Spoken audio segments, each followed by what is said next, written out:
kining suborno-suborno nahitabo na gid ni panahon ni Hesus. Ang kwarta gid ba mao'y gamiton. Primero si Judas mao'y subornohan haron madakop si Hesus. Karon nga nabanhaw na sad si Hesus, ang mga gwardiya na sad nga nagbantay nga nakasaksi gyud pagkabanhaw ni Hesus mao na say gisubornohan.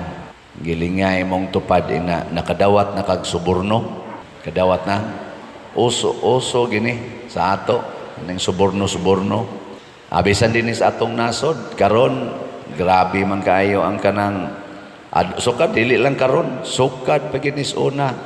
Basta lagi sugod kog butar sa una kanang active na 1992 niya apil na ko adto mga kanang diskusyon lalis panahon aning politika 1986 atong nag people power ta sugod na ko ato nya unsa man gi kasagarang accusation kana gyung gamiton ang kwarta aron matuis ang kamatuoran.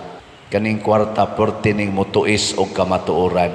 Karon nay moingon 30,000 ang na-appeal sa EJK sa kadtong kang former President Rodrigo Duterte nga war on drugs. Nya pag-abot dito sa ICC 43 na lang. Ang asa naman sa to ang 30,000. Kinsa man sa igasigig sulti ato. Apil pa man gani ato ang mga mainstream media. Nya karon sa 43 naa na say ning mga witnesses nga ning baligtad na sad nanulti na nga gisubornohan ra ko tagaan kog ingon aning kantidara makaingon sa tinuod baka ni nga sa una atake siya diri karon di ana sa siya speakers nana bisan sa atong mga politicians karon sa una pagsugod sa kumpanya diri sila aring partiduha karon di ana sad sila speakers. Unsa man na agad-agad lang o kinsay dakong ikasuborno. Sige man na karon, sige ana-ana ba. Nya muratag mabuang magtan-aw sa una diri, sa karon diri, sunod sa diri. Kinsa may kusog mang suborno karon, Team Marcos o Team Duterte. Ayon lang tubag. Ano bang ato ng pamalandongon? Nya sa mga original sang nanagan, hay may dali subornuhan kadtong nanagan nga tuwa panig sa Team Marcos o kining Team Duterte. Hay man rin nagbali-bali, hay may nagkanang nagtabok-tabok ang kadtong original nga nag-line up sa Team Duterte o sa Team Marcos. Kanang mustik sa ilang partido, maunay atong butaran tingali, usa na sa mga qualifications, pero kanang magtabok-tabok na mamangka sa 2, 3, 5 ilog. Oh, bati man na. Panalitan, ikaw ba na? Karon imong asawa, duog nimo. Sunod si mana, to ana sa spari. Okay mo ana? Pari. Ni pari di ay. Okay mo ana? Di, oy. Wa na siya faithfulness. Og dili sa na makahatag og dakong kaayuhan sa atong kalibutan og sa atong nasod. Kanang mga baruganan nga way angkla. Kana bang mga sakayan nga way angkla, mga barko nga way angkla, way pundo nga solid, paliron ras baud sa mga tentasyon. Ug mao na nahitabo sa atong mga leaders sa atong nasod mao nang grabe ang pagkahugno karon sa atong nasod in terms of economics, in terms of peace and order, in terms of kahiusa, unity among Filipinos, especially among leaders. Wa na ron mahitabo nga naman kay kana laging batasan suborno sa daghan lag ikahatag nga kwarta mao'y atong sundon. Pero tanawa si Jesus, tanawa ang iyang mga sumusunod nga original sama nila ni San Pedro.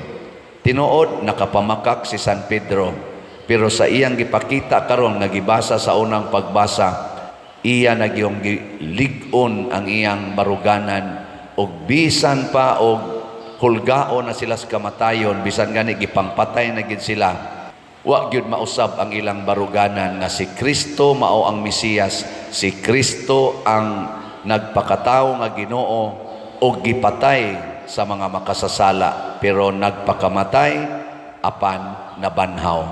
Gilingi imong tupad. Ing na maubasad na imong baruganan. Ha? Mausad na baruganan ni San Vicente Ferrer. Si San Vicente Ferrer, mangita gyud kamatuoran. Dunay panahon nga murag ning shaky ang atong simbahan panahon niya, nahimong duha ka buok or natulo ba to ka buok atong Santo Papa, ni claim og pagka Santo Papa, pero nangita gyud kamatuoran si San Vicente Ferrer. Gani iya gyung gikumbinser katong iyang gisuportahan nga dili di ay mao ang nahimo gyung tinuod nga Santo Papa. Iya gyung gikumbinser undangon taning atong pag-claim adto ta, mutahod ta sa tinuod gyud nga Santo Papa.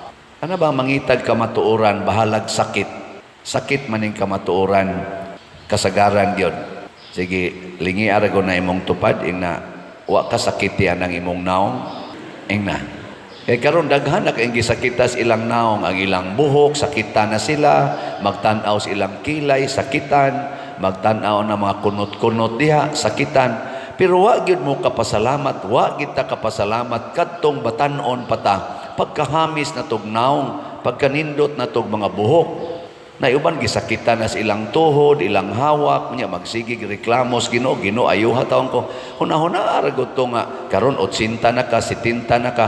Kadto di ay 10 anyos pa ka nga ris 30 anyos, mao din na imong gibati. Wow, nya nakapasalamat kas Ginoo ato, basigwa. Karon mao na ning panahon na magsigi kag pasalamat. Ginoo, salamat sa pagpahinumdom nga dili di ay permanente ang akong himsog nga lawas. Dili di ay permanente nga hugot ang akong panit. Mangunot gid ay ni madugay. Dili di ay permanente nga ang akong utok sharp kaayo. Dali na di ko makalimot bisan gani sa akong birthday usahay malimot na ko. Kining akong bana sa una, kada gid namo anniversary daghan kay ni siyag pakulo nako, pero karon nagsigi na laghagok wa gani ka great. Ano ba? Pero natural di na. Dawat ka matuoran. Di ba? Dawaton ta na. Nya mo dawat sad mo sa kamatuoran nga kining nagwali karon. Posible mao na ni ang atong last nga pista. Di ba? Nga magkuyog ta, isip ako'y inyong parish priest. Tinuod ato lang ning isulti dinhi na atay request kamo na asad mo request nga ma-extend ta dinhi tungod aning daghan patag bayronon, daghan patag ayuhonon, pero di man na mao'y kamatuoran ang ato mang authority sa archdiocese mao'y masunod. Ato sa nang dawaton og dawaton ang atong gihangyo. Oh, praise the Lord. Og di sa dawaton ay wala di na ta magsigig reklamo, di na ta magsigig pabor-pabor, pabor-pabor. Ayaw ana, tahura ang authority. Mao na dili na to ituis ang kamatuoran. Diri sa atong tubag sa Salmo nag-ingon, ampingi ako o Dios kay ikaw man ang akong kalauman. At the end, wa gitay laing lauman, dili tao, dili padersyano, dili kamo, dili ang atong mga benefactors and donors ang atong kalauman. At the end, ang Ginoo ra gyud.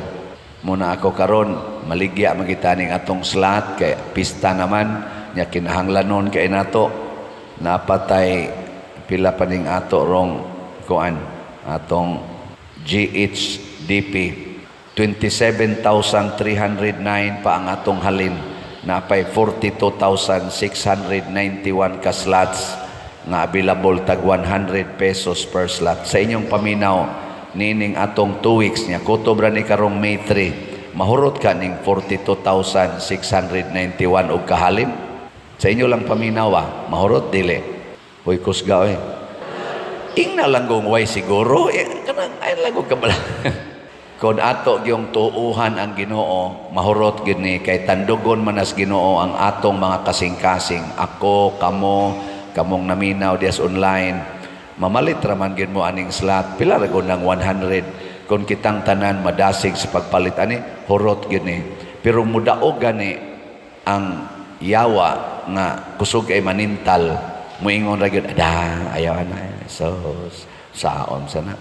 Aw di kini mahurot. Nya posible nga dili nato madayon ang ato mga plano kani mga activities, labi na gyud ang atong pagpanghatag og bugas, pagtabang sa mga chapels nga atong ibilin karon kay posible mang last year na ni nato. Dili gina madayon kay unsa may atong ihatag kung di ni mahurot og kahalin. Pero ako, wa jud ko'y gamayng duda. Salig jud ko ninyo. Salig sad ko aning atong mga followers, mga online nga muhatag ra gyud mo tag 100 gikan karon hangtod May 3. Nya naman ni challenge nga 12 slot challenge 1,200. Salig sad ko nga naa sa uban diha kusog kayo magpa-challenge. So na may 796 nga challenge. So kini mga igsoon isandig tanis Ginoo. Di na ni isandig sa tao. Og kamo sang mamalit og slot kay bawo sad ko nga inyo nang gibuhat tungod kay nisalig sad mo sa Ginoo. Wa mo mosalig anang kwarta nga inyong gihuptan. Congratulations. Og ang atong Ginoo maunay muhatag kanato sa tanang butang. Diri sa atong ebanghelyo niingon diri nga miduol si Jesus or miduol sila ni Jesus og ang gisulti ni Jesus kanila kato mga babay ang kalinaw mag-uban kaninyo. Usa gistimaan mga igsoon nga ang Ginoo atong gisunod bisag unsay atong buhaton taliwa sa kalisod, taliwa sa daghang pagsulay og mga sakit og kasakit malinawon gyud ta. Gikatapusang lingi sa imong tupad ing na malinawon ra ka karon ing na kano na sa imo rong nasinati malinawon ra ka. Kinsa karoy mas malinawon ang Team Marcos o Team Duterte? Ang mga kandidato nato karon pila na lang kaadlaw ang kuwang 30 minus 21 9 plus 12 pila na lang 21 days. Sa 21 days karon nila nga nag-anam nag-os-os malinawon ka sila kadtong malinawon. Congratulations. Pildi og daog malinawon gyud mo. Nya mailhan ra gyud na nato ang malinawon ngano man malipayo na silang magpadayon sa ilang pangumpanya, di na sila magsigig panaot niya. Ikaduha, di sad na sila mohunong pagpangalagad pildi og daog mangalagad ra gyud na sila. Pero kining mga yawanon ratol kay na sila karon, ratol di hapit katog unya og maudaog na sila, daghan kay na sila bawionon mo nang mangurakot na sila maayo. Wa na sila hapit agi mo na ato sang sangsuwayan og pamalandong sa naglingkod kanang ni angkon og Team Marcos og Team Duterte pulos man na naglingkod sa atong pangagamhanan ni agi man na sila mga posisyon. Kinsa kaha ang kusog gyud mga lagad og dunay nindot nga agi sa atong Pilipinas, ang Team Marcos o Team Duterte? Ay nalamog tubag, mamalandong ta. Og maunay atong suportahan kung gusto tang maduol-duol sa Ginoo. Ato ng choice, ato ng judgment. Pero mangayo taglamdag sa Ginoo. Ang Dios nga nabanhaw, mubanhaw unta sa atong nasod karon nga murag hapit na mahaambak sa bungaw sa kadautan. Manindog ta.